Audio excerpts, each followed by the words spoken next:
Hey everybody, it's me, Andrew. Get out into nature and tune in for yourself.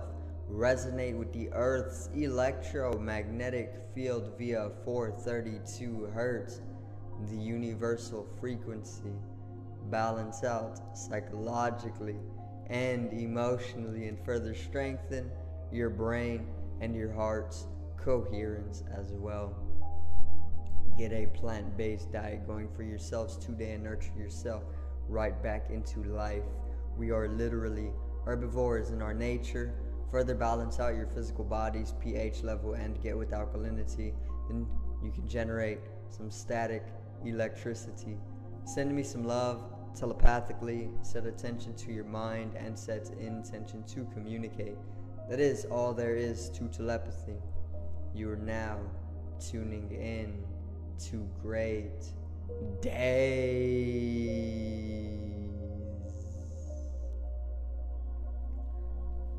So I'm gonna get into Mercury in Gemini today, because today is the day that Mercury goes or has shifted into Gemini.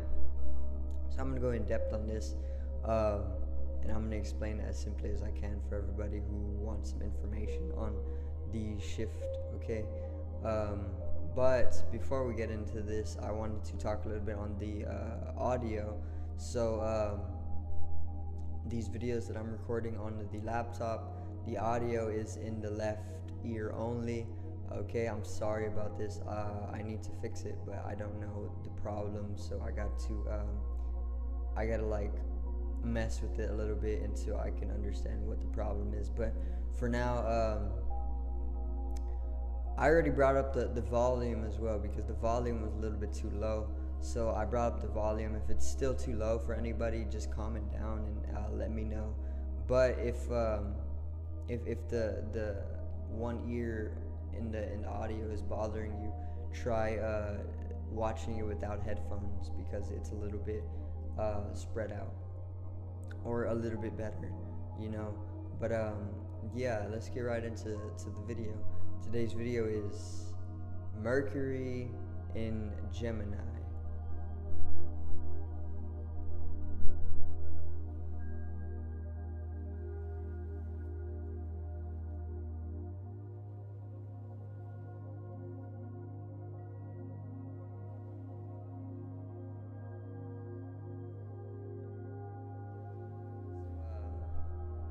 I want to say that Mercury is the planet of communication. Mercury is all about communication, right? Mercury is all about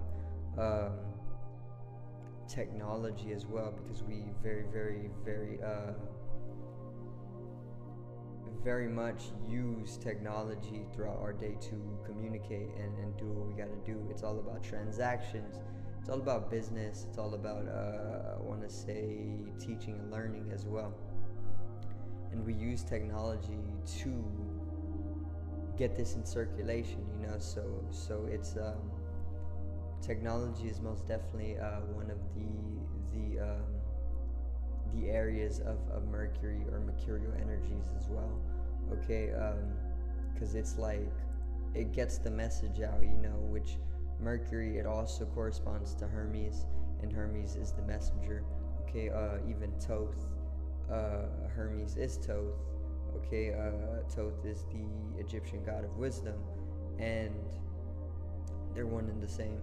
Alright, so Hermes is like the messenger, right? And this is the role of Mercury as well. It's the messenger, the communicator. Okay, Mercury has no problem traveling to all over the overworlds, the underworlds, going wherever it needs to go to get the message out, you know. So I feel as though today, Mercury coming into Gemini is a highly empowering event, you know, because Mercury rules Gemini, and anytime Mercury is within Gemini, we're gonna get an empowerment of Mercurial energy, right? So everything Mercurial in our lives, businesses, transactions, teaching and learning, communication in itself, even technology,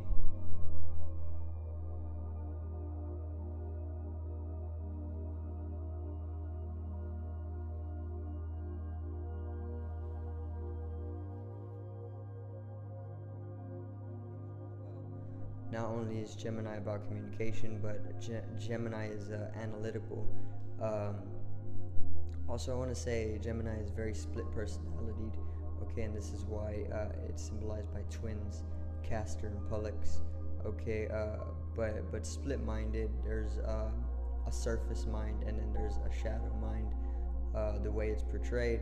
Okay, duality comes with Gemini, and also very, very airy. So they're very in tune with thought waves, you know, as well, because they're also mental. Gemini is masculine in itself as an energy, and masculinity deals with mental energies, you know. Then there's emotional energies. Emotional energies are feminine, okay, and mental energies are masculine. So with Mercury and Gemini, we're dealing with a lot of mental energy, a lot of masculine energy, a lot of objectivity, a lot of exteriorization, a lot of linearization as well, left-brainedness. Okay, math is probably more complex or easily understood during this time, but it's going to be different for everybody, because everybody has a different, I want to say, astrological signature, you know, so the event's going to affect everybody differently. But there's I want to say, a like understanding going around, okay, with the event, because of the influence that it has on the earth, okay, but it's going to at the end influence everybody just a little bit differently, okay. Now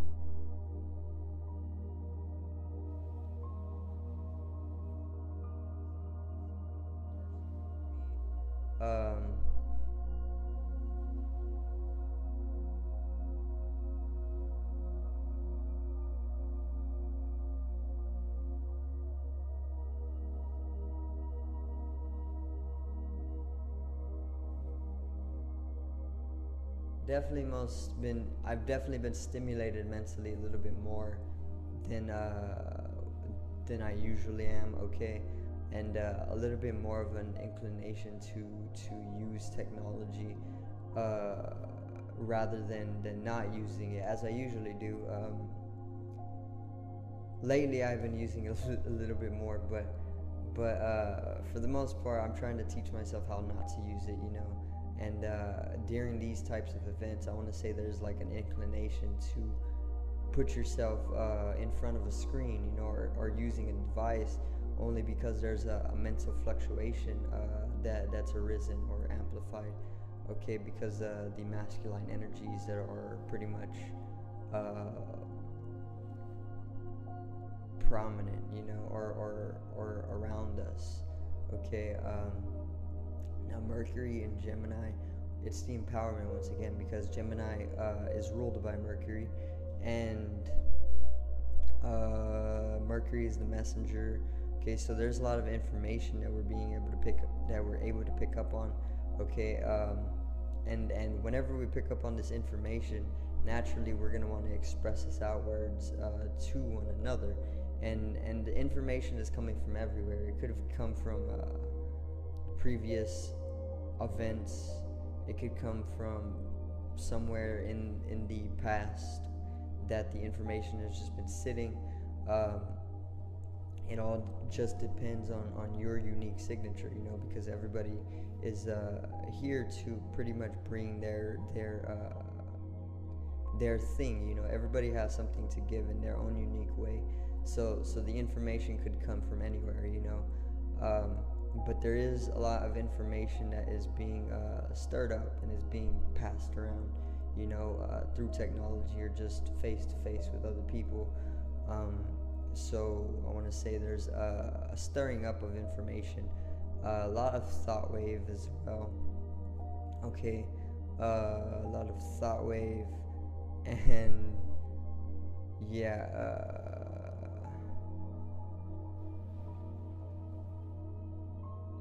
I also want to say that the psychology being brought to us is one of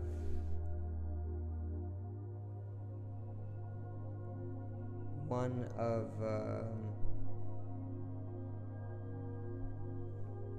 a specific type of psychology is what I want to try and get into,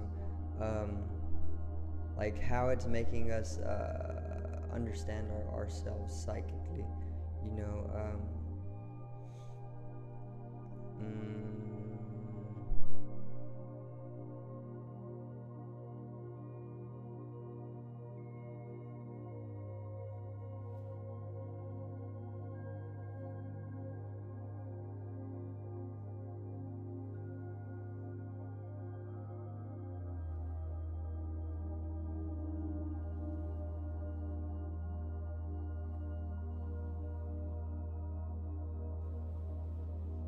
Energy, you know, this masculine energy, and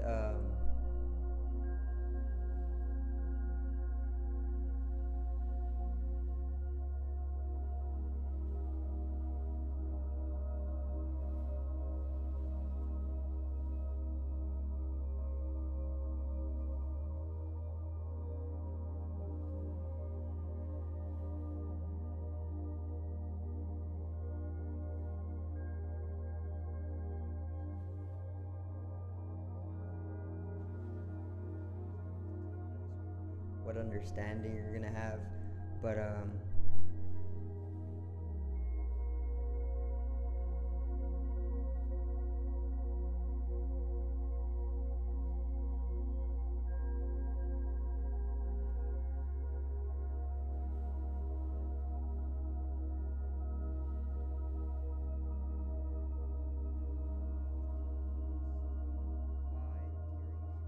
during the retrograde of Mercury is going to most definitely be influencing us during this time. And what I mean by this, for me personally, during the retrograde, it was mostly about trying to live within a truth, okay, type of centeredness, by finding or putting myself through various different experiments that I find beautiful, you know, and by this I mean putting myself through different things in a Taurian way, because it was having to do with Taurus as well, and Taurus is all about beauty and values and relationships. So experimenting with this energy and seeing what worked best for me to bring me into an end state of truth. And then this is going to carry out into this shift to further have us carry out that end centeredness that you're able to bring yourself, you know. What do I mean by this? If you are able to find some sort of truth at the end of the retrograde and some sort of fruit, some sort of blossoms, chances are during this shift or during this event, that end fruit or truth that you found for yourself is going to further be strengthened and carried out even more so, you know, so you can find yourself living more within your center right now, more within your truth. A very lightheartedness is going around as well. Sociability, I want to say, analysts, you know, analytical mindedness.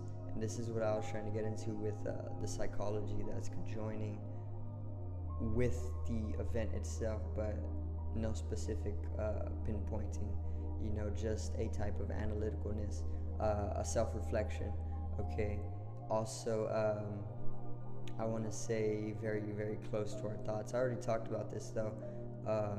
Higher thought waves, okay, more fluctuating thought waves, and a very lightheartedness as well, because this is the nature of Gemini. So this also means a lighter atmosphere. Things probably aren't going to be as serious as they usually are within like earth signs or something highly pressurizing. You know, Gemini is not one to bring too much pressure to the space, you know, or to the atmosphere. Rather they bring it up, you know, they make it lighter their lightest density sign in the zodiac. So they bring that lightness, that lightheartedness, and this is I want to say it's naturally connective to the ether as well, but not in like a water sign type of way, because water signs are like the closest connected to the collective or the ether. Okay, but I also want to say, because Gemini is light-hearted and he's the lightest density, that this naturally gives him a unique connection to the ether as well, but in a different way, so there's that as well. And with that can come pulling in information from the ether, and that's pretty much what Hermes does as well, or he can be known to do this, and then carrying out the message. Okay, but yeah, I'm actually gonna end it there. So I do thank everybody for watching today's video, and I hope I did help you understand something about Mercury in Gemini. Okay, if you want to comment anything down to help me understand a little bit more on these events, make sure to do so, okay, to expand the information. Okay, but that's going to be it once again. So subscribe over here to the left of me and support the channel for more content.